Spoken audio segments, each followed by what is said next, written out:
സ്ഥാനാർത്ഥി പ്രഖ്യാപനത്തിന് മുന്നോടിയായി തന്നെ ജോയ്സ് ജോർജിനെതിരെ പ്രചരണം അഴിച്ചുവിട്ട് യൂത്ത് കോൺഗ്രസ് സംസ്ഥാന നേതൃത്വം ജില്ലയിൽ കേന്ദ്രീകരിക്കുന്നു. 2019 തെരഞ്ഞെടുപ്പ് ഗോതിയിൽ ഉയർന്നുവന്ന കൊട്ടാക്കമ്പൂർ ഭൂവിഷയവും ജോയ്സ് ജോർജിന്റെ ഇരട്ടയാറിലെ രാഹുൽ ഗാന്ധിക്കെതിരായുള്ള അശ്ലീല പരാമർശവുമൊക്കെ ഉയർത്തിയാണ് യൂത്ത് കോൺഗ്രസ് കളം നിറയുന്നത്. ഇതോടൊപ്പം സമൂഹ മാധ്യമങ്ങളിലൂടെ യൂത്ത് കോൺഗ്രസ് മുൻ സംസ്ഥാന അധ്യക്ഷനായിരുന്ന ഡീൻ കുര്യാക്കോസിനായി ഇപ്പോൾ തന്നെ ശക്തമായ പ്രചരണവും യൂത്ത് കോൺഗ്രസ് ആരംഭിച്ചു കഴിഞ്ഞു.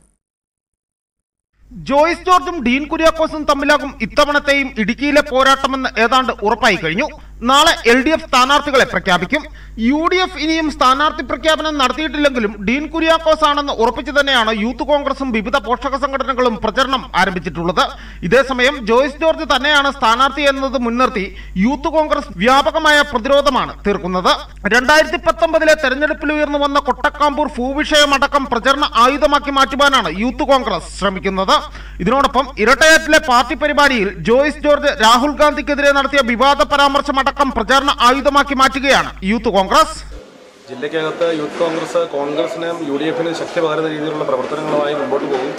നമ്മളെ സംബന്ധിച്ച് കഴിഞ്ഞ പാർലമെന്റ് തെരഞ്ഞെടുപ്പിൽ ഡീൻ കുര്യാക്കോസ് ഉണ്ടായിരുന്ന ഭൂരിപക്ഷം ഈ നാട്ടിലെ ജനങ്ങൾ തന്ന ഡീൻ കുര്യാക്കോസ് എന്ന് പറയുന്ന വ്യക്തിയിലും ഇന്ത്യൻ നാഷണൽ കോൺഗ്രസ് എന്ന പ്രസ്ഥാനത്തിലും UDF എന്ന മുന്നണിയിലും അർപ്പിച്ച വിശ്വാസം അതേപടി നിലനിർത്തിക്കൊണ്ട് അതിനുവേണ്ട പ്രവർത്തനങ്ങളിൽ ഐക്യജനാധിപത്യ മുന്നണിക്ക് എല്ലാവരും പിന്തുണയും നൽകിക്കൊണ്ട് മുൻപോട്ട് പോകും. അതോടൊപ്പം തന്നെ ഇതിനു മുമ്പുണ്ടായിരുന്ന അതേ സ്ഥാനാർത്ഥി തന്നെയാണ് ഇടതുപക്ഷത്തിന് വേണ്ടി മത്സരിക്കുന്നത്.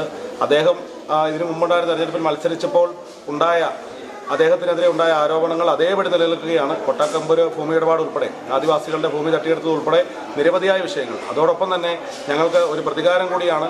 ഇന്ത്യൻ നാഷണൽ കോൺഗ്രസിന്റെ ഏറ്റവും ശക്തനായ നേതാവ് ശ്രീമാൻ രാഹുൽ ഗാന്ധിയെ പൊതുവേദിയിൽ അപമാനിച്ച ഞങ്ങളുടെ എല്ലാം പ്രിയപ്പെട്ട നേതാവായ രാഹുൽ ഗാന്ധിയെ അപമാനിച്ച ഈ ജോയ്സ് ജോർജിനെതിരെയുള്ള ശക്തമായ ഒരു പ്രതിഷേധം തന്നെ ഈ തെരഞ്ഞെടുപ്പിൽ അത് വോട്ടാക്കി മാറ്റുന്നതിന് ഞങ്ങൾക്ക് ആ പ്രവർത്തനങ്ങളിൽ ഞങ്ങൾ ആത്മാർത്ഥമായി തന്നെ ജില്ലയ്ക്കകത്ത് യൂത്ത് കോൺഗ്രസ് ശക്തമായി തന്നെ ഇടപെടുമെന്ന് അറിയിക്കുകയാണ്.